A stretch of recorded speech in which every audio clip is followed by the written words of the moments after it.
Isang mapagpalang araw na naman sa ating lahat. Join me kung paano natin gawin ang ating reseping gustong ibahagi na naman sa inyo. Meron tayong manok. Yan. Manok. Malaking isda. Ampalaya. At isang uri ng vegetables na water bamboo. So, join me sa mga pamamaraan at mga reseping ating gustong i-share na naman sa inyo. Sa ating manok, hugasan natin muna sa kumukulong tubig. At may nakahanda na tayong kumukulong tubig dyan. Hugas ko.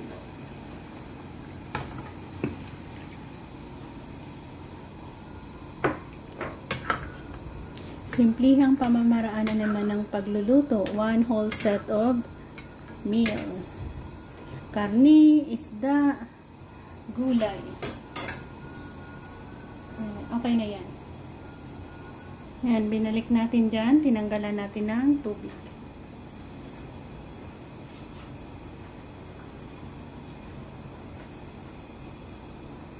Patuyuin muna natin dyan. At ilagay ang next sangkap natin. Or pa-brown-brown muna natin ang balat niya dyan. Para masarap.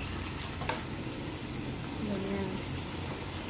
So yan ay magiging serve at sabaw natin. Ang kanyang sangkap ay pickled pineapple. Yan. Meron tayong pickled pineapple. At lagyan natin siya ng puting ampalaya.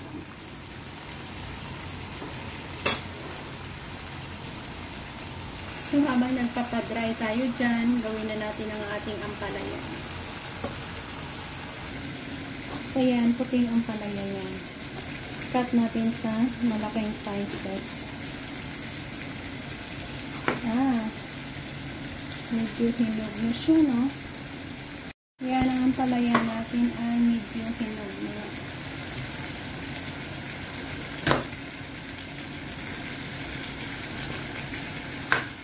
Ito na siya. Puting ampalaya. Malalaking tato. Tapos, tanggalin natin yung dapat pala mali. Dapat tinanggal ko muna natin yung mahaba. So, okay lang. Yan, tanggalin muna natin. Ano na ang lagay?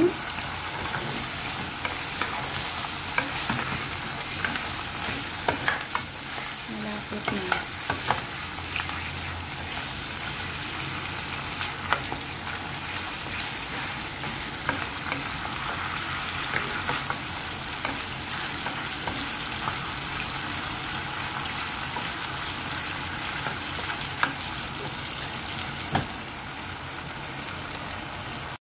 Dahil sa mataba yung ating karne ng manok, naglabas siya ng sariling mantika. So yan ang magpa-fried sa kanya.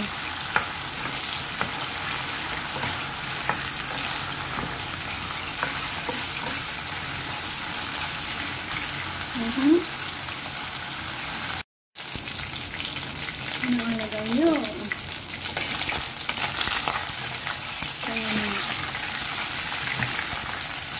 Nagkaroon na ng lasang amoy ang ating manok. So next na gagawin natin, ilagay natin yung ating pickled pineapple with soybeans. Ganyan siya, oh.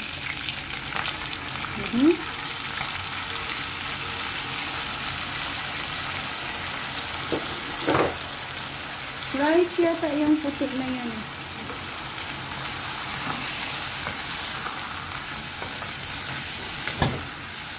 Pineapple and chicken.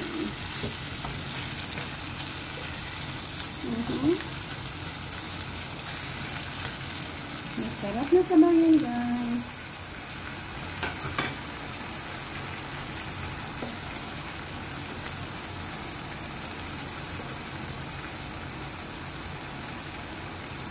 Few more minutes, lagyan natin ng tubig. Tama sa gagawin nating sabaw. Ayan, time to add the tubig.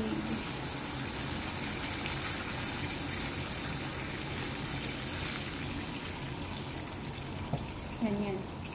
So, balikan ko kayo pag lagay na natin ang ampalaya or malambot na ang ating karne ng manok. Cover muna natin. So, ayan guys, balikan natin at pwede na natin i-add ang ating ampalaya. So, ayan, runtok na rin ang ating karne ng manok. At, ayan, super soft na yan. Lagay natin ang ampalaya at hayaang lumambot din dyan. So, yan ang ating sabaw recipe. Ampalaya, masarap na ampalaya. At manok. So, balikan yan siya.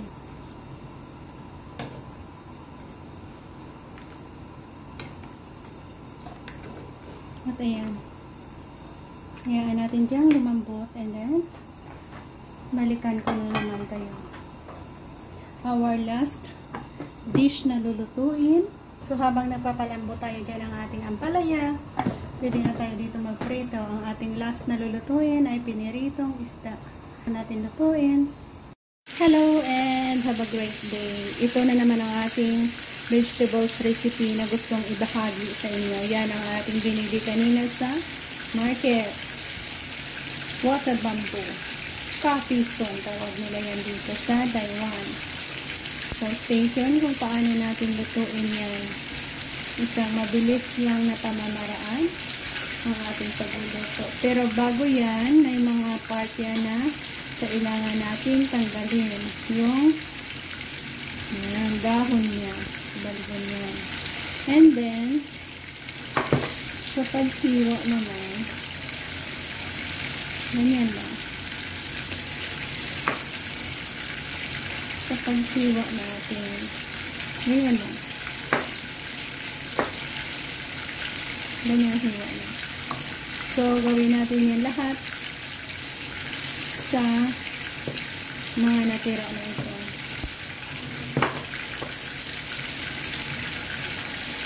So, at ito na nga ang next natin lutuin ay yan. So,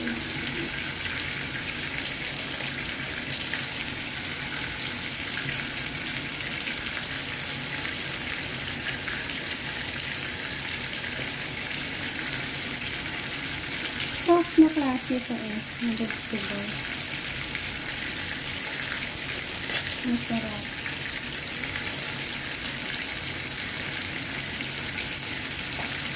Ganyan na natin hiwa.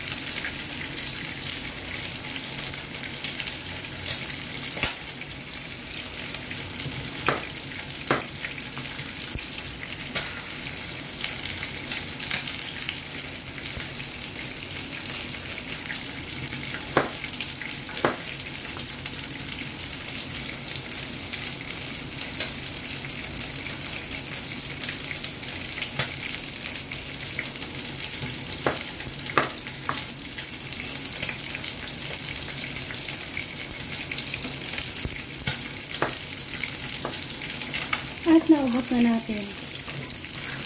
Yan, hugasan and lutuin na natin yan. Yan, easy as simpleng vegetables recipe. Konting cooking oil. Garlic.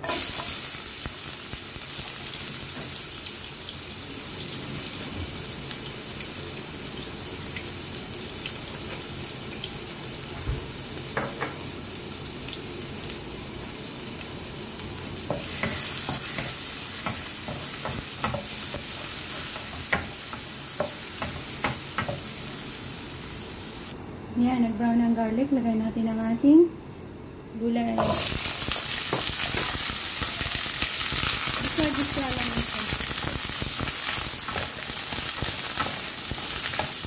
asin at asin.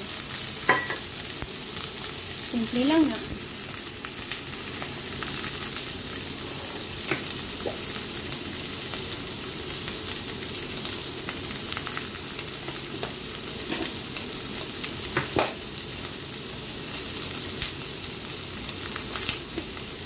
I-roast lang natin dyan or pa-brown and then okay. Using vegetable recipe.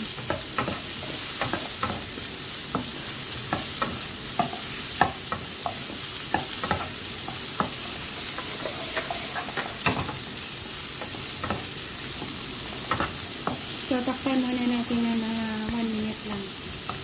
Balikan ko kayo pag okay na, hinaan natin ang apoy. Yan, after few minutes, ganyan na siya. So, okay na yan. Maluto pa yan sa steaming niya dito sa ating serving dish. At dyan natin ilagay. Thank you for joining me again sa ating simplihang pamamaraan ng pagluluto. Yan. So, ganyan lang ka-easy. At meron na tayong ginisang vegetables na water bamboo. So, ganyan na siya. Masarap. Thank you for joining. Bye-bye and God bless us all. Salamat. At dyan natin lutuin sa ating malaking kawan. Naritong isda. Malaki kasi ang ating isda eh.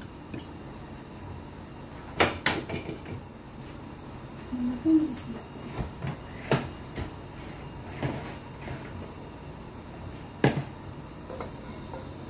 And ayan na nga, lagay na natin ang ating malaking isda. Diba? Super laki. Ayan.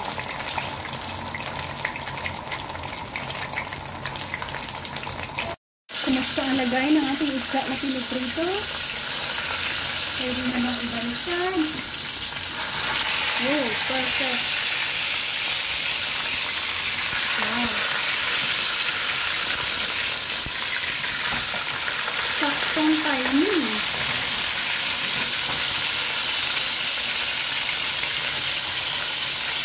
Perfect na. Sabangan na natin maluto and then ready to eat na tayo. So habang nagluluto pa tayo ng isda natin, ready to eat na natin. Ready to serve na ang ating. Yan, masarap at mabangong ampalaya and chicken soup. Lagyan natin na.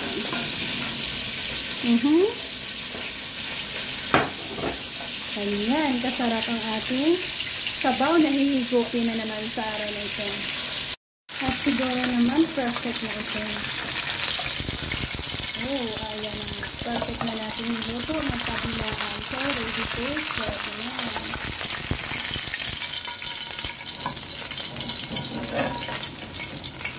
And yan natin ilagay sa ating malaking plato. At dahil malaki ang isda natin, dito natin ilagay sa ating malaking plato. Yan ang ating piniritong isda na napaka beautiful natin ginawa. So at ano-ano nga ba ang ating mga niluto? So mayroon tayong piniritong isda. Ayan. Perfectly. Yung ating ginisang water bamboo. Nag-isa pa rin tayo pala ng kangkong at ang sabaw natin. So yan ang ating pagkain na pagsalu-saluhan. Isda, gulay at manok or karni. Thank you guys for joining me. Sana kayo rin mayroong masarap at masaganang pagkain sa inyong hapagkainan. Dahil kami sa mga simplihang pamamaraan ng aking pagluluto na ito, all good na kami dyan. Bye-bye and have a great and wonderful day sa ating lahat. Thank you.